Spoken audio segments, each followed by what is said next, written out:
Good evening, everybody. You're all very welcome to another programme, a PODcast, a podcast with ourselves, the Pater O'Donnell Socialist Republican Forum and Social Rights Ireland. And I think you know by now who I am. I'm Roisin, and you're all very welcome here. Tonight's topic is called Irish Unity, and underneath that, we've asked two questions: Irish Unity, with whom and for what? And this title was inspired by an article that appeared in the Irish News over the weekend. And the article is written by Patrick Murphy. I'm going to share it now, bear with me. And it says, if I can scroll it down, unity can only truly be achieved on the streets of Belfast. And the author is Patrick, or the journalist is Patrick Murphy, who writes a column in the Irish News every Saturday. So I'm not going to read it all, but I will just read the start of it and give you the gist of it. And you can read it, find it yourselves on Saturday's edition. The first steps to a united Ireland will happen not in Dublin. They will be taken in Belfast, and until nationalists realise that, Irish unity will remain a distant mirage. The reason for making this point is that Sinn Féin recently introduced a bill in the Dáil calling on the Irish government to plan for a united Ireland. The bill advocated a citizens' assembly on unity and a government green paper on the subject. Apart from the fact that the Dublin government has limited interest in Irish unity, the bill was flawed in both content and intent. The content's weakness was that the purpose of a citizens' assembly is to decide if there should be a united Ireland. However, Sinn Féin wanted to determine how, not if, unity should be achieved. That is not a citizens' assembly, it is just a planning application. The bill's intent was to begin the process of constitutional change, but nationalists failed to recognise that constitutional change is the last stage in achieving a united Ireland, not the starting point. Unity is not a rewriting of constitutions, it's a meeting of minds through a unity of people. That can only be achieved not in the Dáil in Dublin, but on the streets of Belfast. And it continues. So we'll sort of look at the general gist of it. I think Murphy is saying that the politicians in Dublin and Belfast and London, they can debate away at the borders on paper. But he also invites us, I think, Tommy, to ask the real hard question: whose interests does unity serve? Does this United Ireland project serve? So without further ado, I might invite you, Tommy, to respond to that question. Yes, I think we're going to ask ourselves, yes, whose interests United Ireland serves. But I think first and foremost, I've got to talk about this thing about United Ireland, which is ill-defined. What we mean by United Ireland for a start.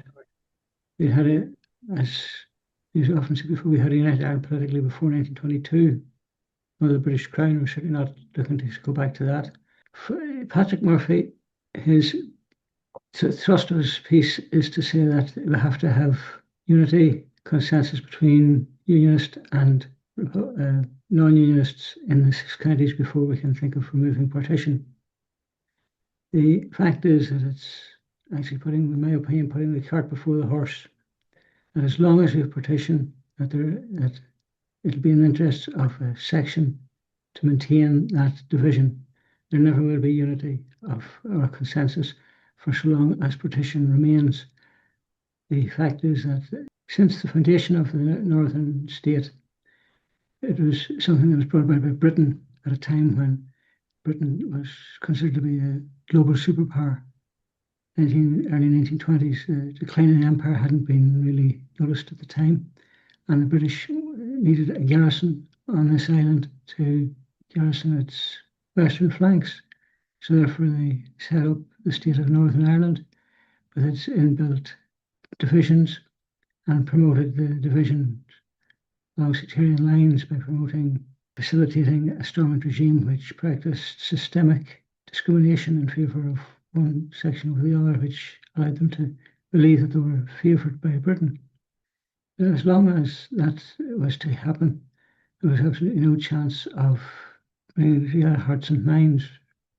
Secondly, now we're looking at a different situation where Britain is no longer a global superpower, but at the same time, there will always be those who will see an advantage in keeping divisions in the 6 counties. And the easiest way to do that at the moment is to talk about the constitutional issue. That if the constitutional issue is to be resolved, the unionist population would lose its privileged position, or the privileged position it's led to believe that it has, which in actual fact it has not.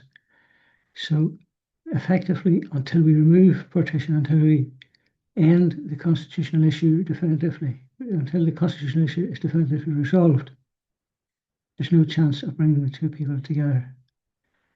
Now, the fact is that at that stage, it's not necessarily going to be easy, but this thing of saying that there's going to have to be overwhelming endorsement of ending of partition is quite fanciful. It's not going to happen. But actually, what it does do so long as the 6 county entity remains, therefore we will continue to have a sectarian division. And the only way to end sectarianism is to end partition, at which stage then we can argue for the unity of working class people, which is what we're actually asking for. A united workers' republic, but only with the end of partition can we, and the effective resolution of the constitutional issue, can we end sectarianism. And as such, I think Patrick Murphy, while on the surface seems to make a reasonable case, he's actually putting the cart before the horse. It won't happen. It can't happen because there'll always be those who wish to continue the division. And perhaps at the moment the British are not as interested in maintaining a position in the north as they used to be. But we don't know. We don't know what the thinking behind the deep state. Something that can change from time to time. And they have long practiced practice of divide, conquer, and rule, which is imperialist dogma since Alexander the Great, if not earlier. So it's not something new, but something that's continuously practiced. And they have become adept at it. And perhaps now, actually moving on from sectarianism, they're now invoking racism, which could be even more dangerous than sectarianism because it would apply maybe across the whole island, as it could in a way that sectarianism wouldn't. But that's maybe another argument. But no, I disagree with Patrick Murphy's assessment that to remove partition, we have to unify everyone on the ground in Belfast and in Mygashel and other areas such as that.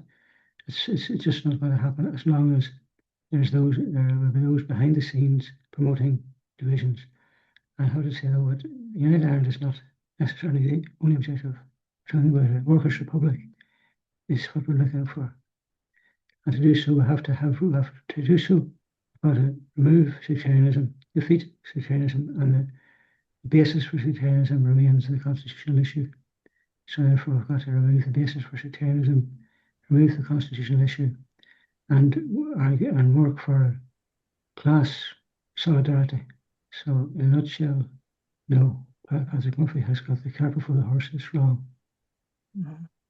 Even the idea, even the language of moving hearts and minds, that kind of language does seem to appeal to an awful lot of people.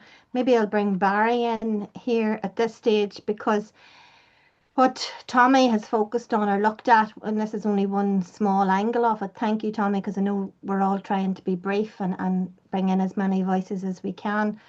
But Barry, in your opinion, or from our angle, from an anti-imperialist angle, how do we then expose that sectarianism is a tool of capital? I suppose the thing about it to understand is that, and this might come as a bit of a surprise to most people, is that the Dublin ruling class have never wanted a united Ireland of any kind, simply because they're part of the imperialist capitalist system that wishes to retain Ireland in general as just that, both capitalist and pro-imperialist. Talking about a united Ireland in the context, as Tommy pointed out, of winning hearts and minds and bringing the Protestant working class around to that idea in the present sectarianized state, which is officially sectarianized by the Good Friday Agreement and many of the other agreements, of which there are 1, 2, 3, 4, 5, 6 different agreements, none of which address anything, only the imperialist point of view, and retain the sectarian and set about to retain the sectarian state. And anyway, Patrick Murphy talking about a united Ireland, why, as Tommy alluded to there, is he not talking about a workers' republic? Why is he not talking about people power, decentralised democracy, building towards an all-Ireland 32-county socialist republic? Why is he not talking about that? Is he afraid to say those words? How many are afraid to say those words? We can talk about all the agreements and all the hearts and minds campaigns and all of that we want to talk about like that. That doesn't bring us any closer to the Ireland that we're talking about. If the people of Ireland are not deciding what the future of Ireland is, then we're going nowhere. And we've a lot of proof of that. The proof of that is since 1922 at the very least, and the hundreds of years before that the people had no say in what type of Ireland we were going to have. And look at the mess we're in. Unless we are talking about a people-powered socialist republic with decentralised democracy built around people's community councils to usurp the present political system within Ireland, north and south, and also built in such a way that we retain any gains that we ever make, then there's no chance. I mean, if as Patrick Murphy pointed out, he says that it will begin on the streets in Belfast, but then he destroys the whole point by saying that, the streets in Belfast means hearts and minds and the Protestant people to come, unless we win them, we win nothing. That's a nonsense. They're part of whether they know it or not, they're part of the pro-imperialist project. They're part of the pro-capitalist project. They have been used as tools of just that. And we have never been able to convince them otherwise. And neither Dublin, Britain, America, or the EU has any interest in building the type of Ireland that we're talking about, an Ireland for and of the people. And that's what the Good Friday Agreement and every subsequent agreement since that was about, and backed by them, backed by the British, backed by the Yanks, backed by the EU, and backed by the Dublin ruling class. Now, when we see things in that context, then the whole United Ireland, 32-county Ireland, takes on a different perspective completely. But he does, I think, reading this, some people who, he does appear to be at sometimes like progressive, or at least he seemed somewhat critical of the Good Friday Agreement. Absolutely.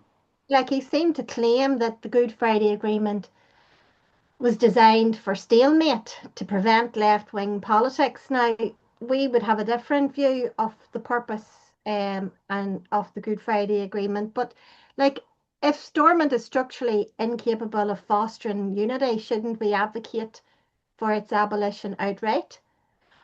The thing of it is, Roisin, that he's correct about that. I mean, Stormont is part of the imperialist project, and it was set up for stalemate.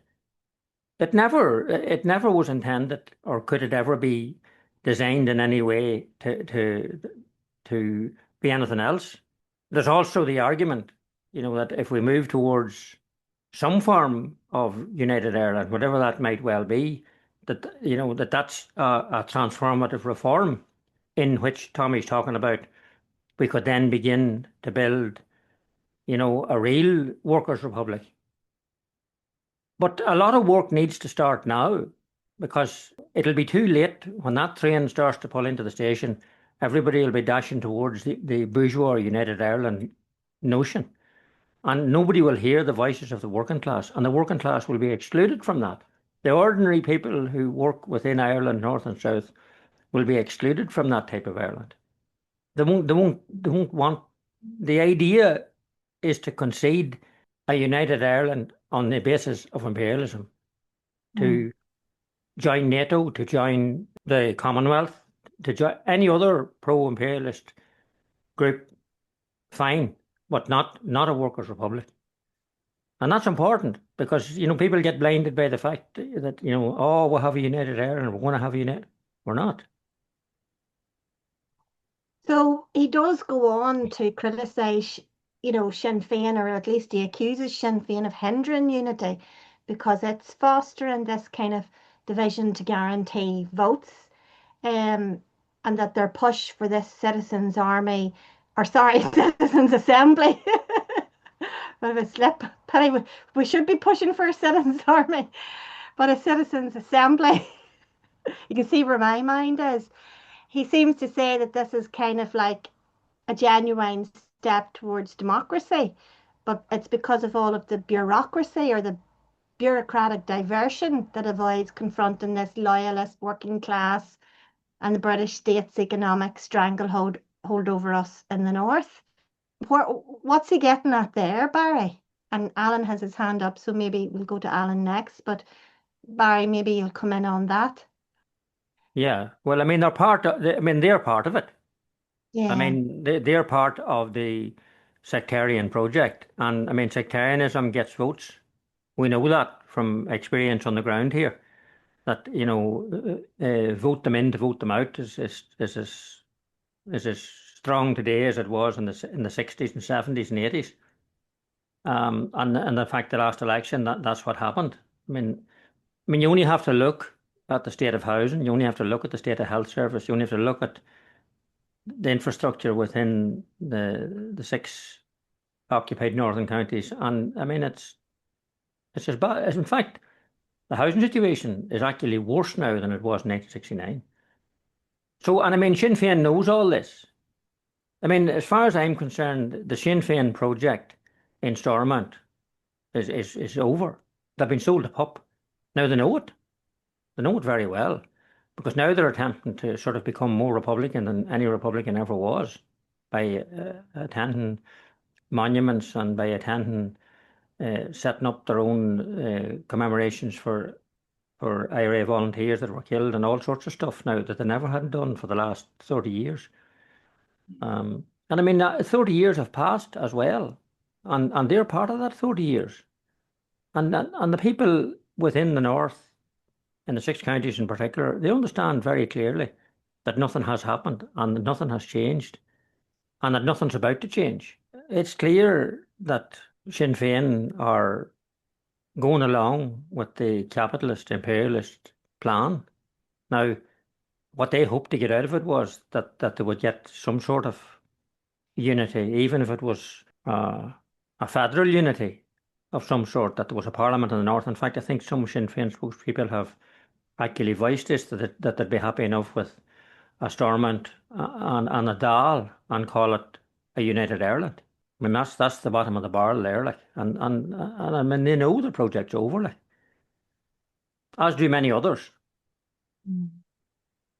Thank you, Barry. Alan, come on ahead. You'll have to unmute first with either comment or question or your take. Yeah, so I have a different view about Stormont and the way it was established. To me, it was established to end a situation that couldn't be resolved in any other way. It ended violence, self-destruction, and it created a completely incompetent and useless forum. But it did establish peace for us, and it established a level of democracy. But the problem isn't, how on earth can we expect any bourgeois parliament to solve a problem? We don't, and it's a bit naive, well, not just to ever think it could, but we're not using it. I mean, they presented us with a forum, and we're not in there. The left wing, with an articulate program to lead people up from all sections of the community. We haven't managed to build a competent left wing, revolutionary, but popular organization to represent the working class. So that you've got in Stormont Sinn Féin, a Republican position, unionists arguing, and we're told that's all politics is. But it's only all politics is because the working class and its leadership is not there. Now, what Sinn Féin is, and there's a way in which this article is sort of turning this, it's sort of saying yes. So we've now learned that it's never going to solve it. But anybody who thought that wouldn't do that in the beginning. But then it goes on to say that it's the cause of the problem. And I think that's wrong. It's not, it's almost implying that if we hadn't set up Stormont, we'd be in a better position. I don't think it's right at all. The problem is us, that we need to get better. Now Sinn Féin is not making any attempt. I'm not sure what Tom is getting at here, because Sinn Féin is not making any attempt to organize across the community, the working class. It organizes Catholics, Republicans. It does not appeal to the Protestant working class. Its role in Stormont is to maintain and carry on with this sectarian, divided way that we have. And yes, they're going to go nowhere. The problem is that we have to look at how do we solve that problem? How do we provide that leadership? How do we take the steps to build something popular mass that can lead and educate? Now, I also think there's a valid possibility of a debate about a united Ireland, and I don't think it's the only option for a united Ireland in a pragmatic, practical way is a workers' republic. I think it could actually come about, handled well, led well, just on completely pragmatic bases, that you appeal to the population of Northern Ireland and say, look, we're actually going to be better off. We're going to have a better health service, better pension service, more economic growth. We guarantee your religious freedoms and so on. Maybe we can have some sort of federation or something. But and I think that discussion about how we bring and the steps by which people can be entwined with a lot of very positive, useful education and explanation by the left-wing movement about how society is constructed, how it's capitalists. There will never be real freedom, real growth, real fairness in an absence of war, and until we transform the society, until we put working people in charge. You're not saying without getting there in this during the process of getting to this united federation, whatever it is, but it could be a useful way of providing education, a political debate like that, providing there is the leadership to provide that education, and there's a skill, knowledge, expertise, professionalness, using history and using whatever to educate all sections. Thank you, Alan. Paul, you have your hand up, and maybe Tommy or Barry would even like to respond to Alan. But before they do, if Paul, you could come in with either a response to Alan or questions or comments. Well, just even suppose Alan referenced our Stormont, but like when we're talking about Stormont, even I take it obviously he's talking about Stormont in its current situation. Stormont, when it got up and going again under the false illusion of power sharing, it didn't end violence. Like, we have to be quite clear here and call that out. It didn't end violence. There's people dying every day of the week. There's more people maybe dying now by neglect and hospital trolleys and than even died during the 30-year insurrection. And we have to be quite clear here. Stormont is a colonial parliament. The issue here that we're talking about is obviously British imperialism. Stormont cannot be reformed. It has to go. And you see, even there, that's what you're talking about, the points in Patrick's article. Yes, he does make quite valid points. But it's kind of, to me, I just read it there this evening. It's coming across, but it's kind of like that. It's kind of like a form of Trotskyism and stuff. And even what you see there of the trade union movement in the north, it's kicking the can down the road. And going back to what Tommy has said about you have to win the hearts and minds and stuff. But that we know, like as Tommy has alluded, we're never going to win the people of Shankill Road over, the people of Moygashill over. The barrier in place at the minute is partition. That has to go. But when we're talking about the Workers' Republic, like if we start diluting it down and stuff, what's it going to be? Something like what you've seen, say, with Brexit. people vote, hadn't a clue what they were voting for. Now, I'm all for Brexit and stuff because obviously the breaking up of the EU, it's just another imperialist bloc. It's no different than British imperialism. But you have to be quite clear to the people. It's like 1922. What was the people tell about the treaty? It was a stepping stone to the Republic. Unless, obviously, that we make it quite clear and what we're appealing to obviously the working class, because again, we all know that we have nothing to offer the middle classes, nothing to offer them at all. But again, Alan, we always have to be very, very careful what we say because Stormont, it didn't give us an end to violence. It definitely didn't give us peace. It's a complete and utter pacification process. It has to be called out, and that's quite evident to be seen here because, as we know, it could even be argued now that the six counties is maybe even more sectarian than it ever was. And as Patrick Murphy in the article has alluded to, there's more peace walls, well, there are segregation walls in Belfast now than there was in at the height of the war. So there's no peace in that. And as we know, we're talking about the capitalist imperialist system that is violent. And what we've got in Stormont is it's the managing of power.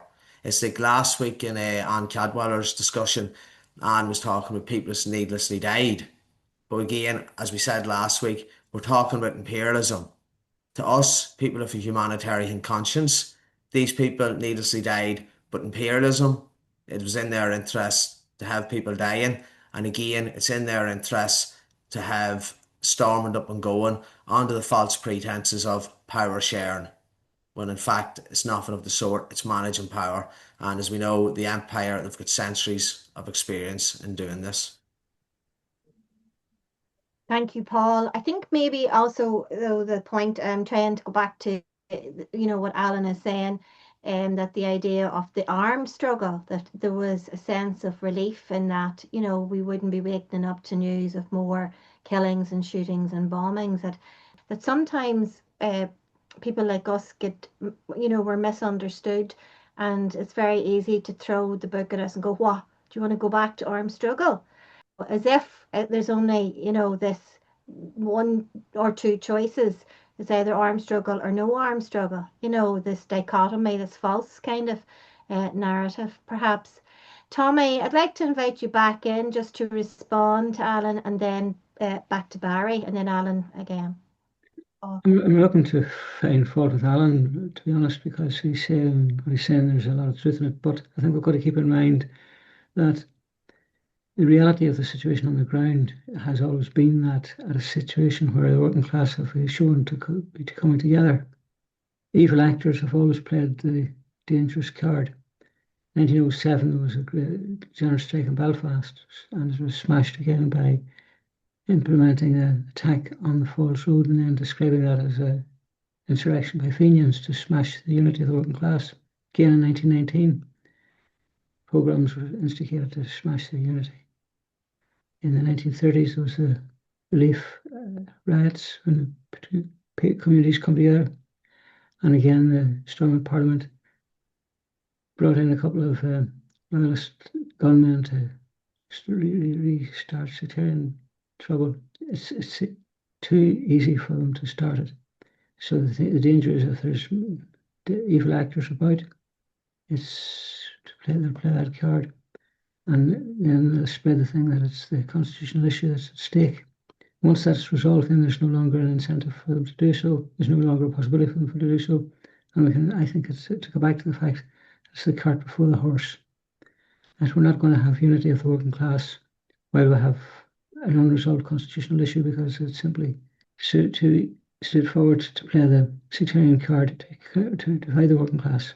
And as long as we have the incentive to do so, it'll always happen. Because capitalism doesn't, obviously won't tolerate a united working class or the seeds of which could come about. But that's the thing I'd like to point out. Thank you, Tommy. Thanks very much. Barry, over to you. On Alan's point in relation to using the bourgeois parliaments to our advantage, I mean, I would agree with that. And Alan has heard me speak about this before. I mean, I would be guided by Engels and Lenin et al. In that respect, because, I mean, they saw that, using bourgeois parliaments to take down the system in a revolutionary and radical way was a very central plank to what they've done. And I think that's important, and I think that's a topic that actually needs to be developed. Within Ireland, there has been, and particularly within the Republican community, there has been a big emphasis on abstention from British parliaments and parliaments in general, even in the South for a while. But there's definitely a strategy there that needs to be worked out, but it can only be done in a revolutionary way. It can't be done in the bourgeois way. Absolutely not. We can't become part of that system. We have to be there to destroy that system and build a new system. And we know we can build a new system. New systems have been built before. We moved from feudalism, slavery before feudalism, and then from feudalism into capitalism. So we have the evidence once again that this can happen. And it's about us doing that. Do you think, Barry, though, we get too hung up on looking at what the politicians are saying, looking what's going on in Leinster House, looking what's going on in Stormont? You know, if we put as much energy into, you know, looking at what's going on in our street, like the wee video you did during the weekend, Paul, and, you know, noticed what, first of all, our own conditions, and then how do we organise our people around us, instead of looking to these politicians. Or if, like as Alan says, we can be part of this institution but be radical and revolutionary, as infiltrating, you know, these institutions. How possible is it to do that, you know? People running for various elections all over the world, indeed, for that matter, have been able to build within their communities to get elected. But I mean, they've just become part of the bourgeois system. They didn't know any better. They didn't know anything. I mean, we have independent Republican councillors in the north and in the south, indeed. But they've no idea about Lenin's strategy, and they certainly have no idea about revolutionary political action to take down the capitalist system or to take down the bourgeois system. They don't understand that. And to build, to be for things too as well, to build a proper decentralised democracy within Ireland. I mean, most of the people that are involved at local level like that, they're councillors and stuff, they don't even understand that. And they're not particularly interested in it because they don't see the point of it. That's something that is a very important aspect of things that we have got to develop. I mean, as far as I'm concerned, I mean, if we're not about building to, along with the people of Ireland, to take power in Ireland, then everything we do is a complete waste of time. I don't know what we're doing that for. Yeah, I do think that, I do think though sometimes there's a present company accepted, of course, Michal, but I do think that there's sometimes this false hope, or, you know, desperate hope in the independent as well. And of course, not all independents are radical or revolutionary or go in to disrupt. And no, we're not talking about you, Michal. I think you might be the exception, but most independents have badly let down even their voters as well. Well, they don't understand, you see. I mean, it's not maybe that there's any intent to do their best, and but they don't understand what it's going to take to defeat the system, and they don't realise, you know, they think that they're independent and to some extent outside the system, but in fact they're not. They're actually perpetuating the system by default, even. I mean, they don't realise that what it's actually going to take to demolish the system that's actually oppressing them and everybody around them. And it's so easy to be co-opted. It's like anything. Oh, yeah. Part of an institution. It's like when you're part of a university, you're part of a, you know, a bourgeois institution in particular. You know, there's only so far that you can go. You can push to the limits as well. So it's quite restrictive. There are a lot of constraints. Alan, would you like to come in now? Well, yeah, just a few things. I mean, this independence you refer. The problem is they don't have a scientific program, which only we can unravel and work out. And it's not an easy thing. Over the years, I've read many things about revolutions in different countries, and one of the constant issues how difficult it has been in Ireland, even in England, in the 20s and 30s, 40s, 50s, 60s.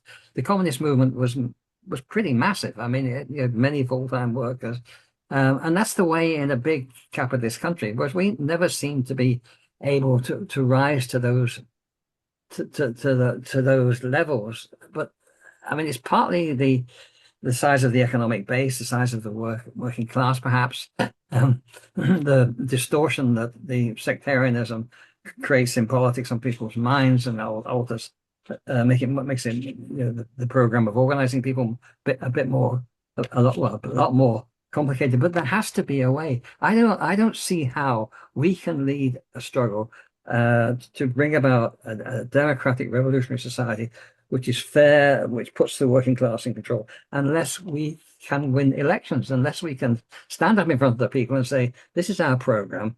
This is what we're saying we should do today. This is our long-term goal. We're not saying we're going to have a revolution next week. We're saying we're going to build more houses, improve the health service, and do this, that, and the other. But we're slowly and slowly going to build an educated mass of people who understand that the only solution is revolution. And that work is the work of a revolutionary, is to build that momentum, that mass of people, that mass of thinking and consciousness in society, and amongst the youth, amongst the middle classes, and the working class. But I don't see. I think it can be done. It requires a specific solution for our society.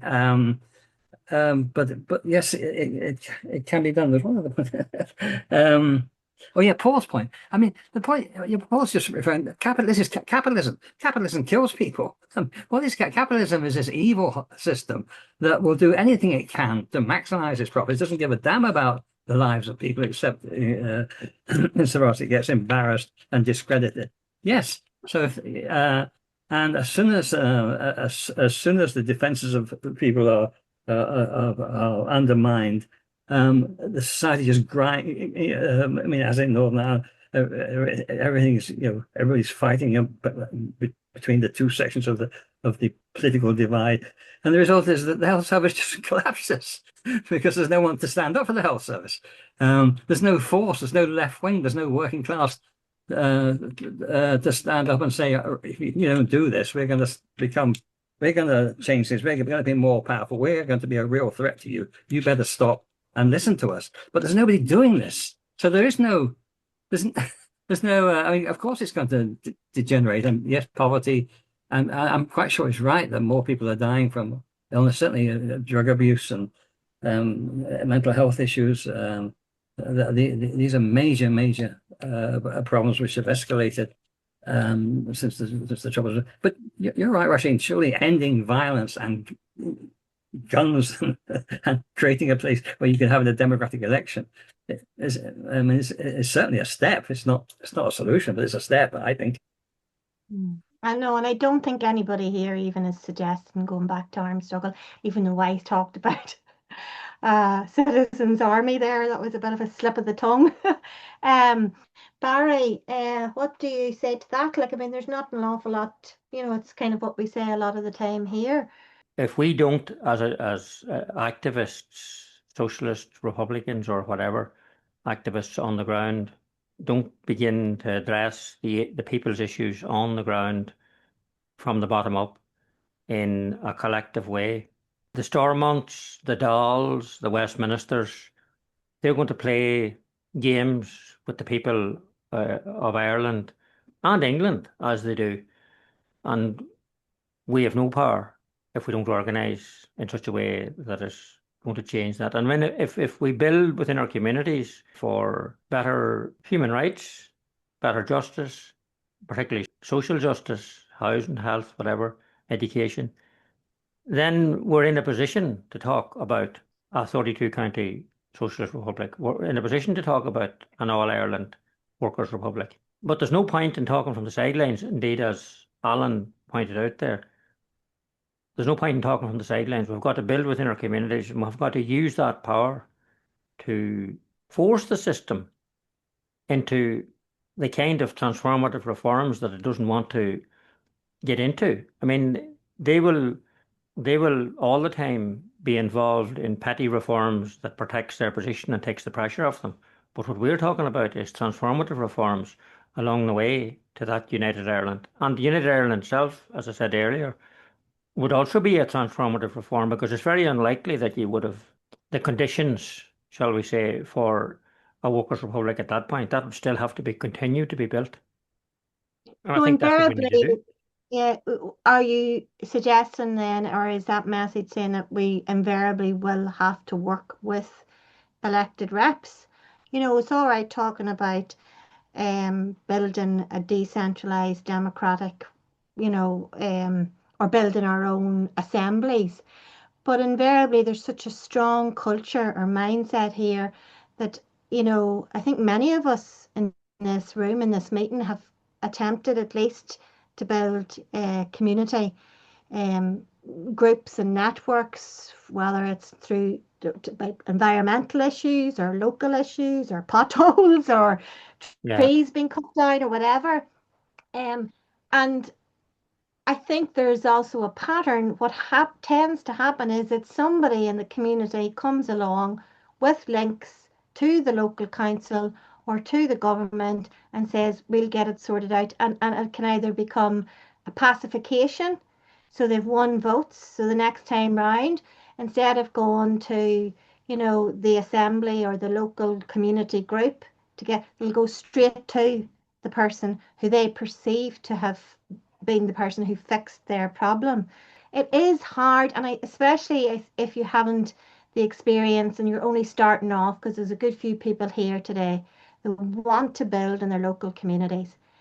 I think it's very important to be aware of the, I suppose, provocateurs, the people who'll come in and swoop and say, oh my goodness, here's a group, a local group making some headway here, gaining a bit of traction, putting a lot of pressure on, and someone invariably comes in who'll have resources sometimes.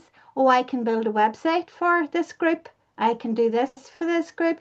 And suddenly they become the person, you know, who takes over, and the well-meaning, well-intended people get booted out or kicked out and totally um, disenfranchised, cut off, even within their own community. That happens. I mean, it's not an accident either. So how do we, you know, number one, prepare for that, especially new groups who mightn't have that experience, with the naivety of not having read all the revolutionary and radical theory as well, you know, just going in with really good intentions, but sometimes the road to hell can be paved with good intentions. Charlatans are always there, and governments will always want to co-opt you. And the last thing that governments and the bourgeois parliaments want is for the people to become so powerful that they will usurp their power. That's the last thing they want. So yes, they will do everything they can, but we know that. We understand that already. What do we do about it? Well, I mean, if we had people educated to understand what the programme was about, which Alan referred to there earlier, that we have a proper revolutionary programme, that you just don't put somebody up for election in local councils just because they're popular in the area and they'll get elected. That's not enough. It's brilliant, but it's not enough. It's the recipe for kicking the can down the road and deferring the inevitable disaster at the end of all of that. And no doubt Lenin and many others experienced exactly what you're saying on a daily basis as they tried to build and did build successfully a revolution. So we have that to do too again, and we'll have to repeat doing it every day of the week, every minute of every day for the next hundreds of years. Even if you were successful, you would still have to do it. It's about, I mean, that's why the word education is added into organising. I mean, organising on its own isn't enough. It has to be educated. Action on its own isn't enough. It has to have theory and education. And those things are not sort of, maybe we'll do it someday, maybe.